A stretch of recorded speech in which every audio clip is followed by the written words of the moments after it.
Pô, muito obrigado, viu, Ederson? Gente, quando eu tiver assim, as pessoas esquecem às vezes e tal, tá falando sobre, pensando muito no tema para explicar, aí, se eu não gravar, vocês me lembrem, por favor. Né? Então, nomadismo, né, Camilo, Gustavo, Alisson e demais, Fernanda, Robert e Elson. Possibilita vamos dizer assim, esse novo patamar do desenvolvimento da humanidade. Porque quando você se torna nômade, né, você possibilita o controle da produção econômica, se possibilita, quer queira ou quer não, um mínimo de racionalidade na produção econômica e aquelas todas as seguranças que nós tínhamos enquanto espécie, de ter que caçar, ter que coletar, ou seja, ter uma, vamos dizer assim,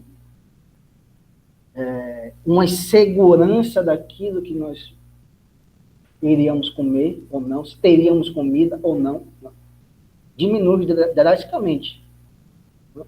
Porque você vai estar lá plantando aquilo que você vai colher, você vai estar lá criando os animais que você vai utilizar para a produção de roupa, de vestuário e de comida também.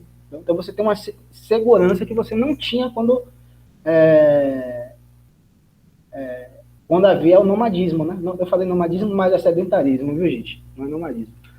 Aí surgem outros modos de produção, surge o modo de produção asiático, surge o escravismo, surge o feudalismo, né? Mas todos esses modos de produção que são anteriores ao capitalismo, exceto o comunismo, o dito comunismo primitivo, o trabalho tinha um caráter, vamos dizer assim, mais ou menos compulsório, obrigatório. O que é mais ou menos compulsório, obrigatório? Né? Que os sujeitos do trabalho, que trabalhavam, fossem trabalho, nós trabalhadores, vocês, os pais de vocês, etc., não tinha liberdade de trabalhar, liberdade entre aspas, né? Existia uma atividade compulsória, né?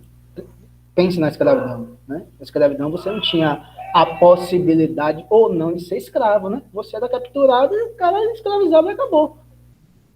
E se você não aceitasse essa condição de escravo, provavelmente você morreria, ou aconteceria alguma coisa, você ficaria preso, né? No melhor dos casos, você ficaria preso, né? O menos grave. Tá certo? Então, era compulsório. Isso vai mudar. Mudar drasticamente com a ascensão do modo de produção capitalista. São outras formas de relações de trabalho que estabelece. Mas eu estou falando, bom dia, Gão.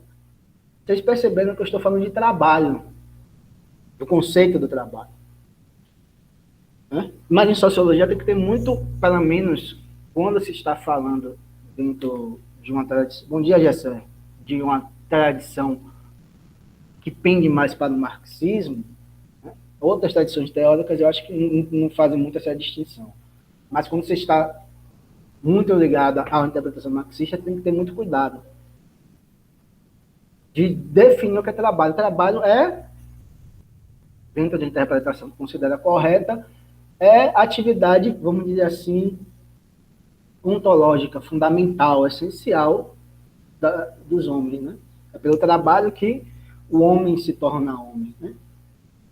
Vocês vão ver tem algumas questões que falam sobre isso, não sei se vocês já se depararam, eu até estou esquecendo de postar os vídeos para vocês das questões do Enem, mas tem algumas questões que já perguntaram isso, né? Trabalho quanto categoria ontológica originária da humanidade. Por que o trabalho é? Porque o trabalho é uma atividade em que nós, seres humanos, né, temos alguma carência ou alguma necessidade, quer seja necessidade espiritual ou nos primórdios, mais uma necessidade do ponto de vista de nossa sobrevivência imediata, ou comida, ou moradia, ou qualquer outra coisa. Nós temos essa necessidade, nós temos que suprir essa necessidade, e nós vamos suprir essa necessidade fazendo o quê? Construindo alguns instrumentos, etc., construindo alguns materiais, alguns objetos, para, através da utilização desses objetos, nós, por exemplo, podemos caçar, né? Há milhares de anos atrás, caçar um um grande felino, um grande carnívoro, ou outro animal para comermos, ou caçar algum animal para utilizarmos das peles dele, do couro, etc, etc, tal. Então, dessa relação entre nós e a natureza, por exemplo, nós enquanto humanidade, precisamos de lança para caçar, por exemplo, um antílope qualquer, essa lança, ela é produto de uma, vamos dizer assim, de uma prévia ideação, é produto de uma subjetividade, é produto de um desejo humano, um desejo nosso, né? Nós construímos lá, não existe lança machado, qualquer que seja, casa, roda, não existe na natureza todos esses objetos, vocês concordam com isso, né? Se não existisse humanidade, não existiria a roda, isso é evidente, não existiria a lança, não existiria a bomba atômica, sem humanidade não existiria nada disso, tá certo? Mas árvore, pedra, madeira, flores, animais, existem. É o desenvolvimento da natureza. Mas a lança em si ela não existe. A lança é um produto do nosso trabalho. Aí Marx vai discutir lá essa questão do trabalho. Então, o trabalho é esse intercâmbio entre nós e a natureza para produzir alguma ferramenta, algo que possibilite a construção de alguma material ou de algo que possibilite como é o nome? Suprir as nossas necessidades. Então, nós vamos lá, pensamos, nós falamos assim, precisamos comer algo. Espero que vocês estejam entendendo. Se não entender, me interrompam e perguntem. Nós estamos com fome. Estamos com fome. Nós precisamos comer alguma coisa. Dessa necessidade de fome, nós vamos falar, poxa, não dá para a gente caçar, por exemplo, um elefante sem nenhum tipo de armamento. Nós não temos a força, por exemplo, um elefante, vamos dizer, não vou falar um elefante, mas um antílope qualquer. Nós não temos a velocidade dos leões, nós não temos, por exemplo, os dentes dos crocodilos, nós não temos nada disso. Então, como é que a gente vai caçar um antílope? A gente vai sair correndo, eles correm mais do que a gente. Tá certo? Então, a gente, pela nossa constituição mesmo física, a gente não vai conseguir. Então, a gente constrói por exemplo, essa lança, né, que não existiria na natureza se não fosse esse ato humano, e nós construímos alguma estratégia, caçamos com a lança, matamos um antílope, 2 antílopes, 3 antílopes. Esse processo ele chama de trabalho. Então, tanto é o trabalho, a construção da lança para caçar um antílope, quanto é o trabalho, por exemplo, para a construção da vacina contra a Covid-19. Ambos são trabalho, a construção da bomba atômica, você trabalha a construção do carro, a construção de uma Ferrari, de um Porsche, de um Lamborghini, a construção de uma mansão, tudo isso é trabalho. Só que essa atividade humana abstrata que Marx está falando talvez, Gustavo, essa junção de inteligência com aptidão física. E essa capacidade de construir artefatos, de construir cultura, vai fazer com que haja uma subordinação dessa aptidão física. Diga, Augusto. Mas eu falo, professor, mais em relação a como o senhor falou, sabe? Nós não temos a velocidade dos leões, as presas do crocodilo, nós não temos esse desenvolvimento. Exatamente. E com o surgimento, lógico, depois de milhares de anos, com o desenvolvimento da pólvora, das armas de fogo, etc., aí que as aptidões físicas, hoje, não falam muita coisa, né? Você pode ter nascido de uma constituição biológica privilegiada, ter treinado, o que quer que seja, ser um mestre de todas as artes marciais. Se você for obrigar o cara com 10, 12 anos, se a pessoa tiver com arma de fogo, não vai adiantar de nada você ter tudo isso. Então, realmente, o que você está falando é que a aptidão física, ela fica totalmente subordinada ao desenvolvimento técnico, né? Então, tudo isso é trabalho, gente. A lança lá que eu, vamos dizer assim, que eu, como se fala, um homem da idade da pedra lascada, etc., criava, né, de forma bem rudimentar, é trabalho humano, tal como vamos dizer assim, o celular que vocês estão assistindo, ou o notebook, ou o artefato eletrônico que vocês estão assistindo essa aula, também é fruto do trabalho humano. Mas o que é que diferencia isso? O que importa para a nossa aula de hoje? Que trabalha essa relação abstrata do homem com a natureza para a produção de valores de uso, que vai satisfazer alguma necessidade humana, em termos gerais. Mas em termos concretos, históricos, dentro de um determinado contexto específico, esse trabalho, ele se efetiva, mediado, por exemplo, pelas classes sociais antagônicas.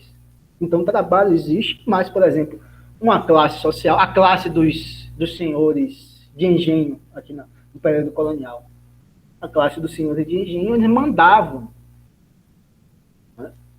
Eles compravam o escravo. O escravo não era nem considerado como um ser humano, era considerado como um bicho qualquer, né? Destruído de toda a humanidade. Então, o senhor de engenho comprava. Não, nós somos também mercadoria. Olha, a gente vai chegar nessa distinção agora. Não é nem mercadoria, Gustavo. Porque aí é outra discussão sobre a questão da mercadoria. É algo tão animalesco que eles não eram considerados humanos. Então, obviamente, tinha toda uma justificação religiosa muito pautada nisso, né? A destituição da alma, a questão de tentar converter do cristianismo, etc. Tinha toda essa justificativa ideológica, né? Mas era terrível, porque, Gustavo, o senhor de engenho, literalmente, e demais, poderia fazer o que quisesse com o escravo, o que não acontece com o trabalhador assalariado. Diga, Gustavo. Bom, professor, fugindo um pouco do assunto, eu não sei se o senhor já tem noção disso, mas o senhor sabe do porquê trocaram o trabalho indígena do trabalho escravo? Pelo que eu sei, né, a questão foi o seguinte: tem a questão do conhecimento do território. Os índios tinham conhecimento do território, e os índios, por sua vez, elas não aceitaram de bom grado o trabalho sistemático racional, né? O trabalho sistemático da produção, cana-de-açúcar, planteio. É porque, querendo ou não, professor, os índios, eles viviam de uma forma autossustentável, sabe? Eles não procuravam excedentes, como o capitalismo em si procura. Exatamente. Então, eles até hoje, né? Por isso que tem toda essa construção ideológica, que os índios não gostam de trabalhar, que os índios são preguiçosos. Não é que os índios não gostam de trabalhar, são preguiçosos. Os índios têm uma outra perspectiva, um outro modo de vida. Que não tem essa relação com a forma como o capitalismo enxerga a atividade econômica, né, e principalmente as relações de trabalho. Então, Gustavo e demais, vejam,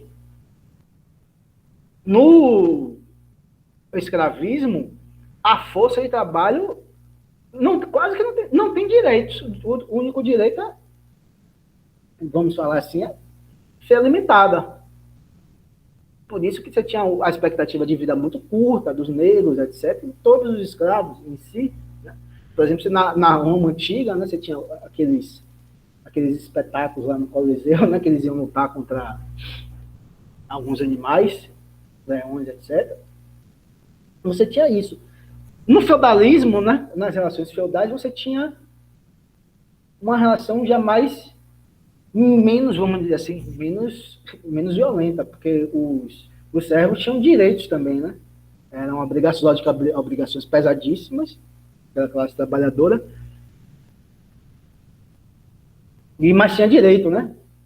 O senhor feudal, ele não poderia, por exemplo, expulsar o camponês, o servo das terras de forma arbitrária. Se ele quisesse, acordou vamos dizer assim, acordou de mau humor. Né? É um exagero, né?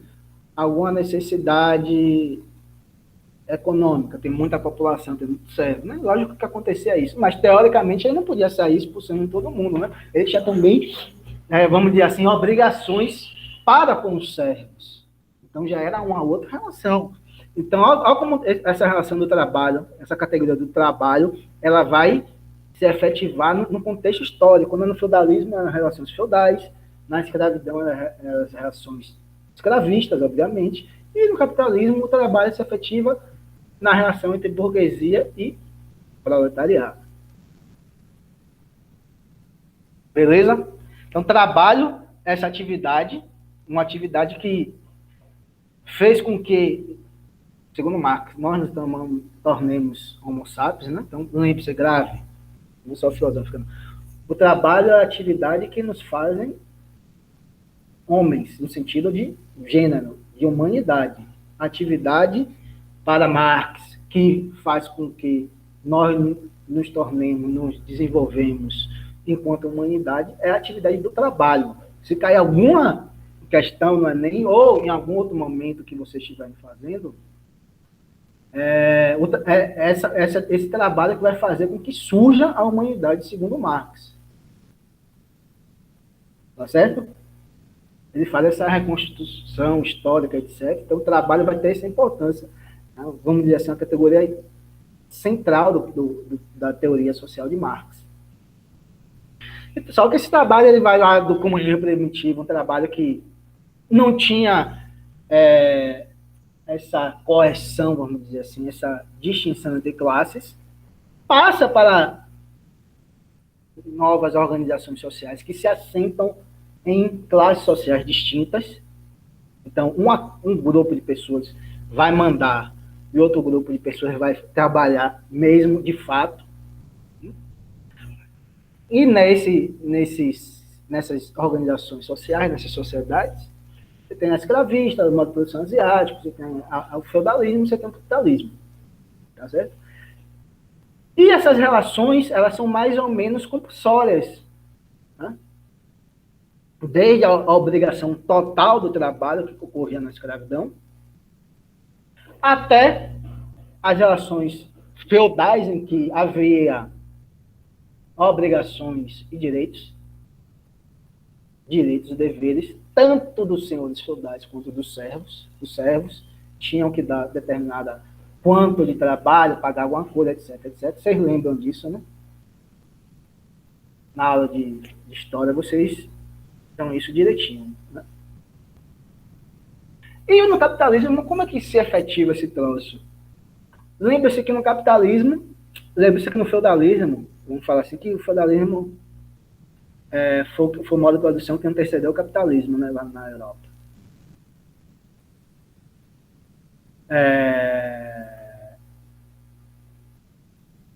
Mesmo no feudalismo, com toda essa obrigação, o que é que acontecia, gente?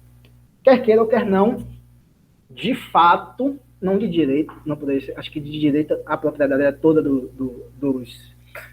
da família real, mas de fato, os servos, e até Camila me chamou a atenção, né?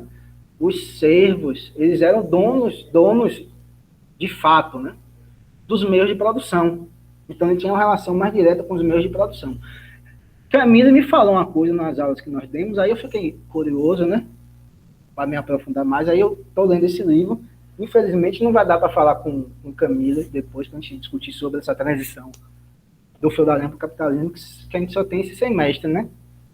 Aí não vai dar para a gente discutir, né? Mas se a gente se encontrar aí por aí pela Paraíba, a gente debate isso, viu, Camila? Que você me chamou a atenção para um ponto bem interessante. Tá certo, professor. Obrigada, viu, Camila? Nada. Muito obrigado. Isso que é bom. A gente tem que aprender também, a gente aprende com vocês, né? Das outras aulas, etc., com o estudo de vocês. Aí eu, não, vou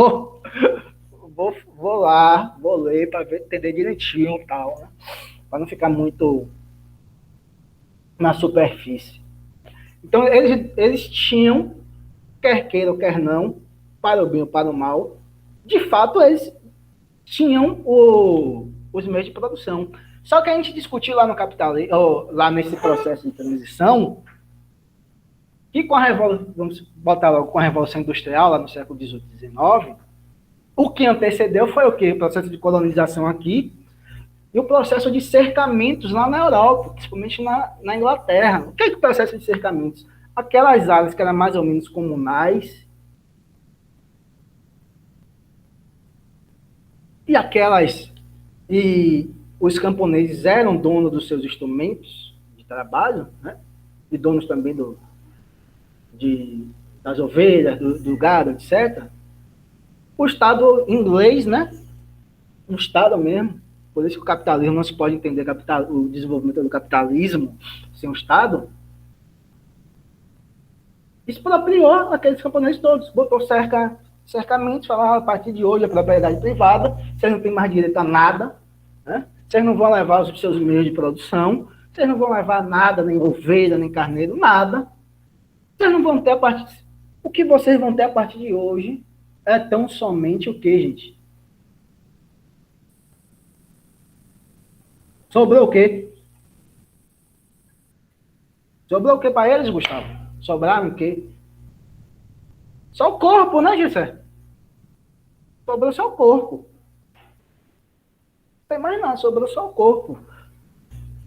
Nesse processo, então, indústria nascente de Manchester, né, necessitava de muita mão de obra naquele momento histórico, muita mão de obra mesmo. Então, todo aquele contingente de camponeses que foram expropriados foram lá trabalhar nas indústrias de Manchester. Famoso êxodo rural, hein? Pronto, exatamente. Um brutal êxodo rural que desencadeou o desenvolvimento gigantesco das cidades, né? E o processo de subordinação do campo em relação às cidades. As cidades passam ao espaço geográfico por excelência do dinamismo econômico, né? Nos outros modos de produção. Ô, professor, mas tipo assim, pelo que eu estava estudando em relação a esse assunto do êxodo rural, mas na maior parte, fora a crise que se passava na época, os camponeses tiveram muita influência do governo, como a perda de terras a perda da terra deles para o governo, fizeram com que eles precisassem buscar renda na cidade também, né? Teve mão do Estado nesse negócio também. Foi fundamentalmente uma ação do Estado, né? Por exemplo, ao processo da Revolução Gloriosa, né? Houve um processo gigantesco de expropriação da expropriação de áreas, gigantescas áreas nas cidades, no campo, que pertenciam, então, à igreja. Então, o processo de expropriação não só dos camponeses, mas também da igreja. Então, lançando bases para o desenvolvimento do capitalismo, né? Então, o Estado foi de suma importância, né, para o desenvolvimento. Aí a gente vai... Olha como são as coisas. A gente está discutindo aqui, foi tal, esse caráter mais ou menos compulsório do trabalho, né, obrigatório. E chegamos no que se chama de o quê? Trabalho livre. Trabalho livre significa o quê? Trabalho assalariado. Basicamente. Quando se chama de trabalho livre, trabalho assalariado. O que isso significa? Significa que não há mais obrigatoriedade. Aí é que tá. De direito. Os servos... Porque querendo ou não, é obrigatório, porque senão como é que a gente vai viver? É isso que a gente vai discutir, Gustavo. Os servos eram o quê? Não detinham a propriedade dos meios de produção de direito, né? Mas eles usufruíam, ou seja, de fato eles tinham, com um trabalhador assalariado livre, eles não são obrigados a trabalhar de direito. Mas, de fato, como o Gustavo está falando, a gente vai discutir isso agora. Essa contradição aparece quando? Por exemplo, essa contradição vai aparecer quando a Inglaterra, no século XIX, não sei se já começa lá no final do século XVIII, mas no século XIX com certeza, ela vai ser o país que mais vai lutar para abolir o tráfico de escravos em todo o mundo.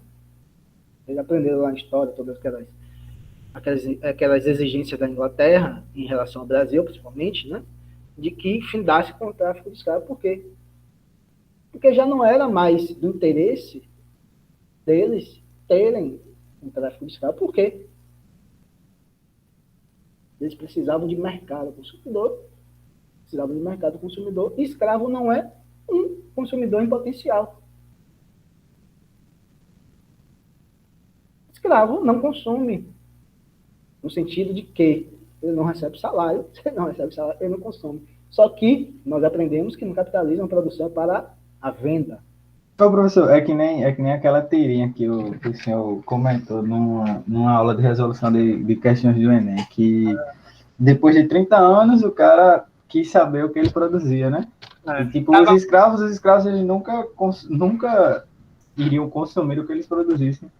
Não, o escravo era só comer, manter vivo. Era basicamente manter vivo ele para produzir.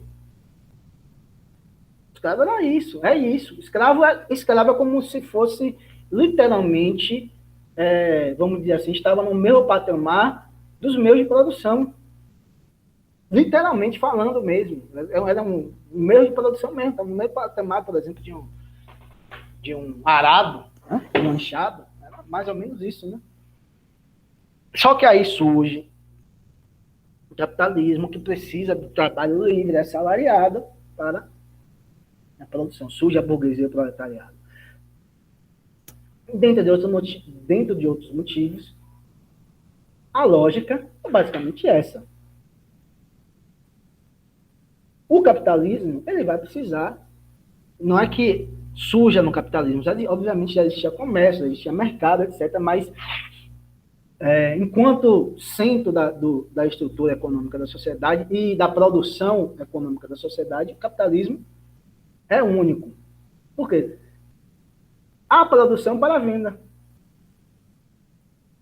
Então, há uma separação entre a esfera da produção, a indústria, pensa na indústria mesmo, a indústria e o mercado. Vocês vão, não sei se você tem um supermercado, né? Como é que acontece no supermercado? Você tem lá os fornecedores, né? Chega lá o caminhão da fábrica, por exemplo, da Friboi, né? Com um logotipo da Friboi e tal. Esse caminhão chega de diferentes lugares, né? Chega no mercado, tem lá o armazém e entra e abastece.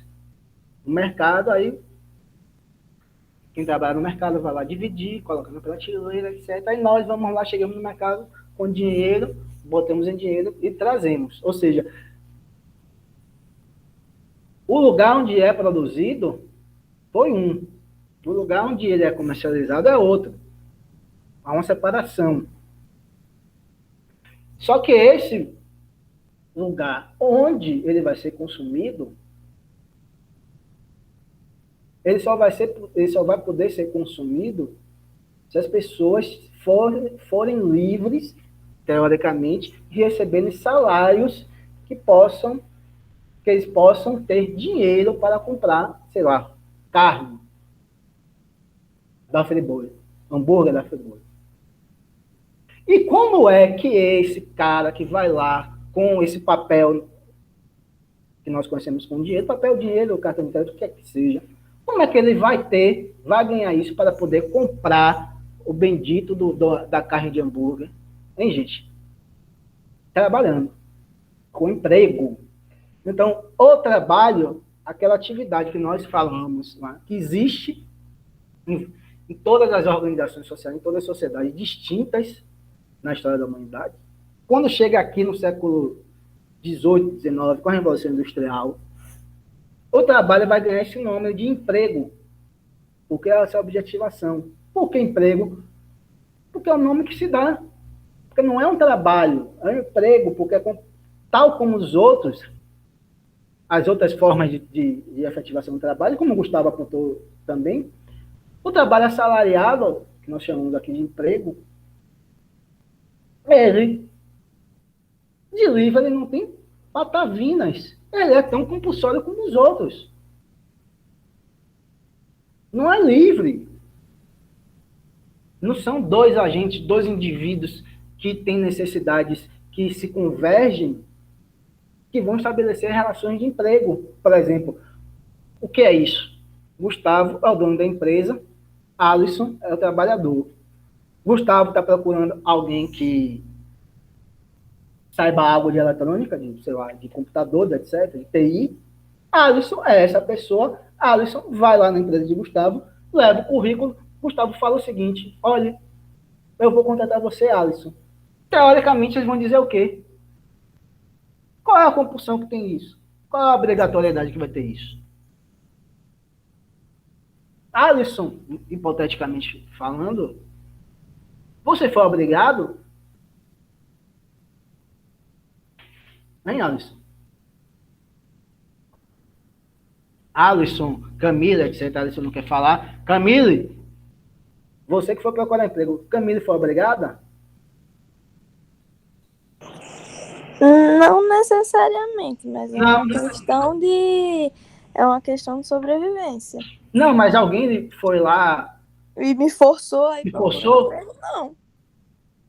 Então, não é livre. Esse emprego, olha como o emprego, teoricamente, ele vai ser completamente diferente das relações escravistas da servidão. E que, em menor e maior grau, o Gustavo já disse que você não contratava, viu, Camilo? Aí você já é com o Gustavo. Ele não me contrata, que é pra não passar dele. Não é um avanço? Teoricamente não é um avanço? Não é? Olha, o escravo lá era chicotada. Aí, por exemplo, o patrão de Camila, já que Gustavo não vai contratar, Robert contratou, que Alisson não está querendo falar comigo, nem pelo chat. Robert contratou Camille. Camille tá, sei lá,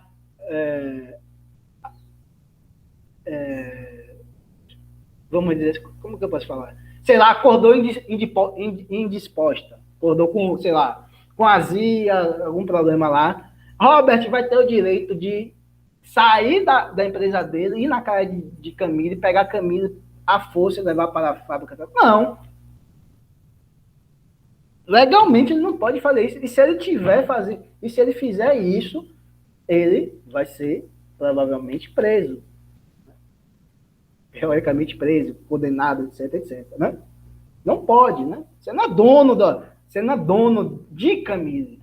Você contrata, você troca com Camille alguns períodos do dia dela para trabalhar para você. Mas Camille é independente de você. Você não é dono de Camille. Né?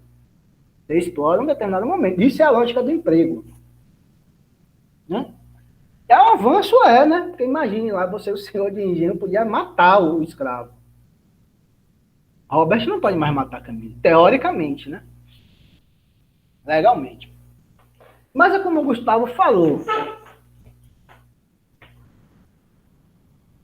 Professor, mas se não trabalhar, morre de fome. Pois é. E o que é que aconteceu, Gustavo? O que é que aconteceu?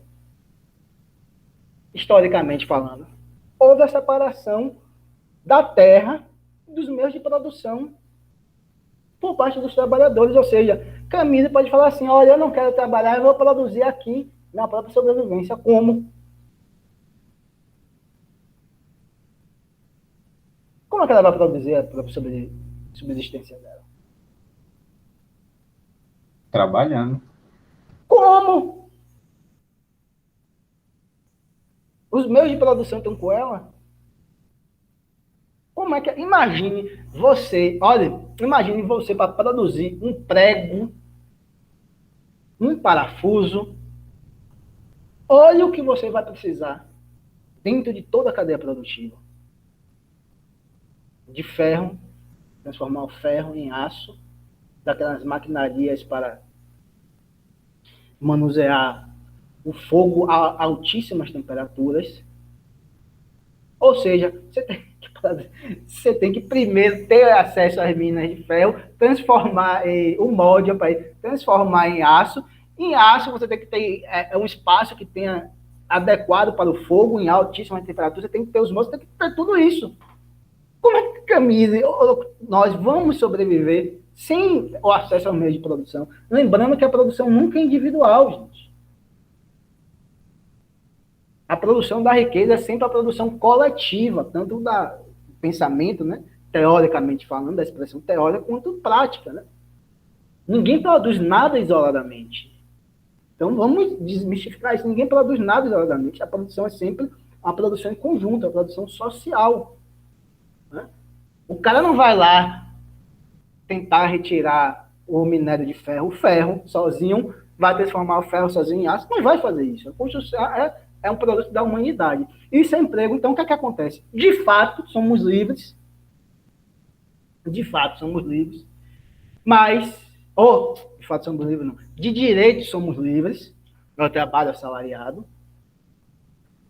Gente, preste atenção na aula, viu?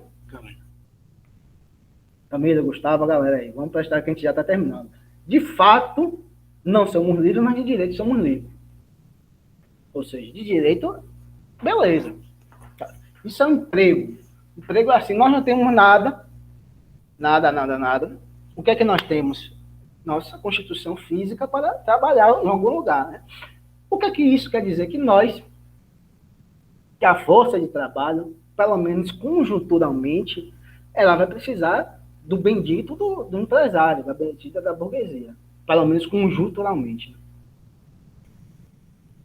E aí, o que é que acontece?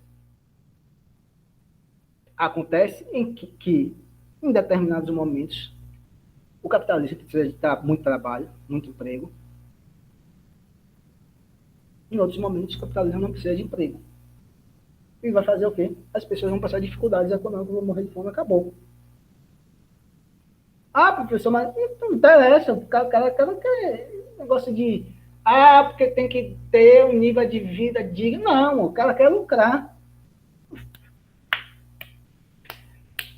Se, para lucrar mais, ele tiver acesso a uma tecnologia que demita metade da força de trabalho dele, ele vai demitir metade da força de trabalho dele, vai comprar aquela bendita da tecnologia e acabou. Ele não incorreu em nenhum crime, em nada disso. Ele vai fazer isso, que é a lógica de acumulação do capital. É o que move os empreendedores, os capitalistas, ter cada vez mais dinheiro. Essa é a lógica, emprego, e por isso que é emprego e desemprego. Se em determinado momento ocorre um aquecimento da atividade econômica, e esse aquecimento signifique a necessidade, aumentar o lucro, que vai mover o desenvolvimento econômico, tecnológico de toda a sociedade. Tá certo? É isso que move, é isso que transforma, né? Que passa aquelas mudanças, né? Das organizações de trabalho, né? Toyotismo, e Taylorismo, Fordismo, né? A busca. Ou para aumentar, ou para recuperar taxas anteriores, né? O Toyotismo foi para recuperar taxas anteriores, né? Então é isso. Naquele momento, por exemplo, da Revolução Industrial, precisava de muita mão de obra. Mesmo de forma mais precária possível, mas precisava. No Fordismo, Taylorismo, também precisava muita mão de obra.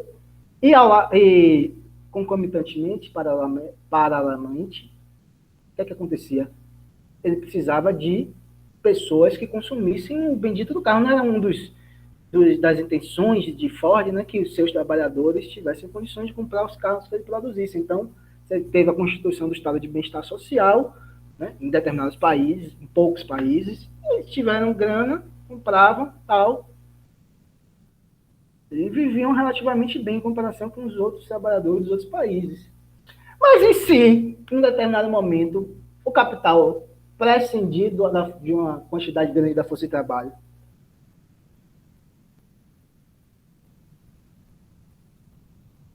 Diga.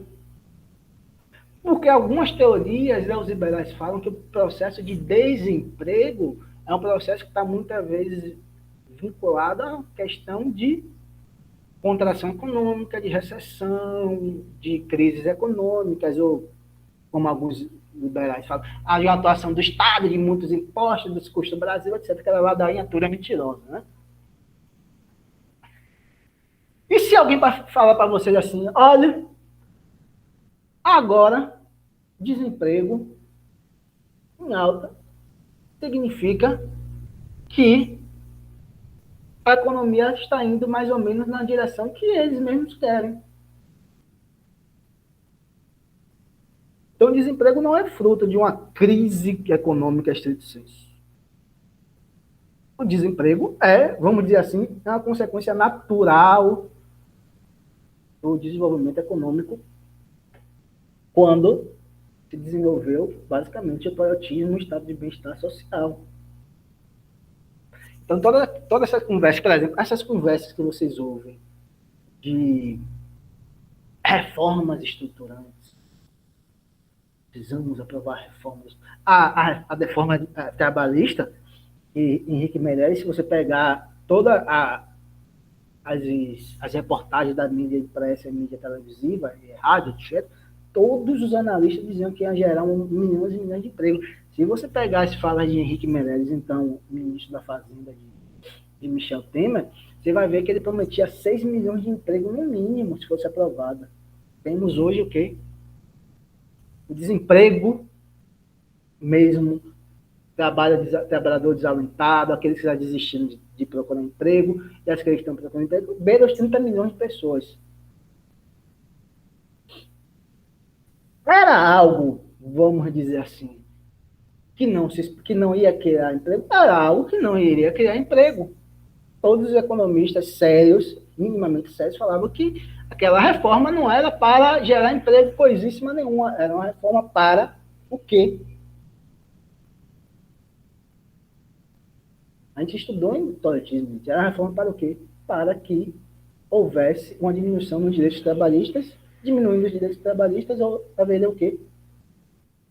Um aumento na lucratividade do empresário. Porque se ele vai deixar de pagar? Você acha que o cara vai deixar de pagar e vai repassar o que ele pagava para o trabalhador? Não. Ele vai economizar, ela vai ficar com ele. Foi essa a lógica. Então, essas reformas, elas não visam o que eles estão falando.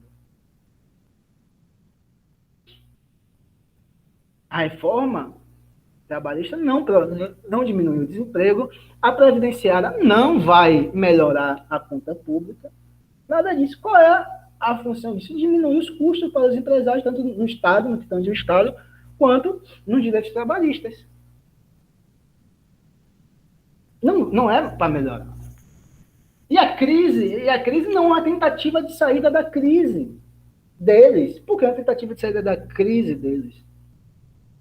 Porque a diminuição de custo, teoricamente, o lucro deles vai aumentar. Então, o desemprego é ruim para quem está desempregado, para o cara que está ganhando dinheiro é ruim.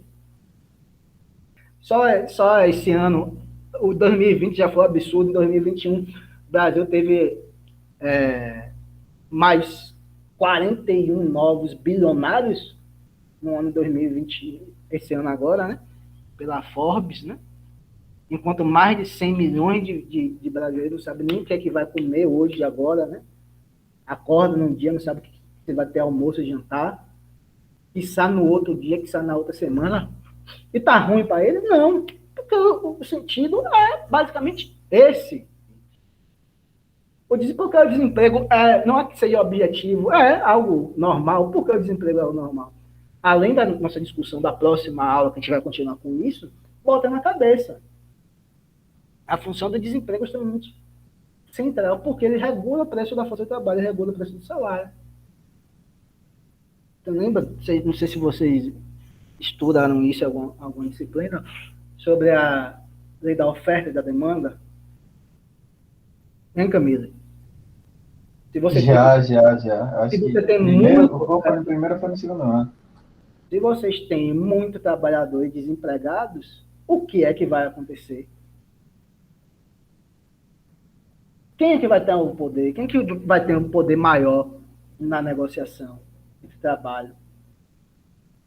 O Quem empresário. tem capital. Empresário. Se tem muito desempregado, É. eles não vão ter Vai falar dinheiro. assim, ó. Aí você vai Pra lá, nada. Camille. Olha, Camille lá na fábrica de Robert. Camille vai lá toda. Olha, Robert, eu fiz aqui, terminei meu curso técnico de informática. Na minha fábrica, professor, para eu rejeitar ela. Você disse que não Estão queria. querendo Então, me foi explorar. Robert, Estão querendo me explorar. foi Robert que contratou. Aí Camille vai lá em Robert. Eu quero 10% de aumento de salário. Aí Robert chega a dar risada na cara de Camille. Camille, Fernanda Kelly veio botar um currículo agora, tem a mesmas qualificações suas e aceita pagar o que eu estou pagando, você quer 10%, tchau. Aí Robert liga para Fernanda e faz uma coisa pior, fala assim, Fernanda, nós temos uma vacância aqui de uma vaga que você estava pleiteando. Aí Fernanda, opa, que lindo. Mas você vai ter que aceitar esse salário X. Fernanda vai falar o quê? Eu aceito. Ó, como o desemprego está regulando o preço da fonte de trabalho. É ruim, cara.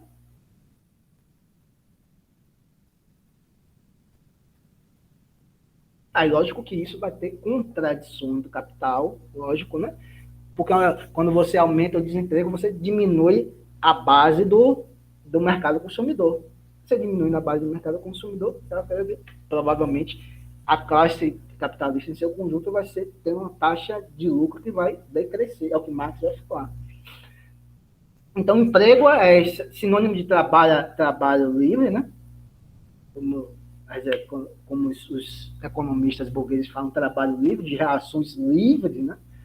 Teoricamente livres, mas que na prática não são livres, tá certo? E o desemprego hoje em dia, no momento histórico que nós estamos vivendo, o desemprego não vou afirmar isso, né? Mas o desemprego e o emprego não é mais, por exemplo, assim, um parâmetro de que a sociedade capitalista está indo em direção boa ou não. Está em saúde ou está em crise, etc. O desemprego não tem mais essa relevância no sentido de falar, tem muito desemprego, significa que está em crise? Não. Significa que o desemprego se tornou estrutural. E é condição para a lucratividade deles. Manter o desemprego alto é fundamental para o aumento da lucratividade, para manter um determinado patamar de lucratividade. Porque o cara, o quê? Porque força de trabalho desempregada, ele regula o preço. Ele regula o custo. E nós somos mercadorias como qualquer outro. Então vamos indo, gente. Nossa discussão foi sobre emprego, a gente vai falar um pouco sobre desemprego estrutural. Por que desemprego estrutural? Porque ocorre. A gente vai discutir isso na próxima aula, viu, gente? E vou passar novas atividades para vocês. Forte abraço, boa quarta aí, boa resto de semana, Gustavo, Camille, Tchau, professor. Marília, Cauã, Alisson, até a próxima quarta, Patriciane, Fernanda, valeu. Tchau, tchau. Tchau, professor. Se cuidem, viu, gente? Valeu, Jessé.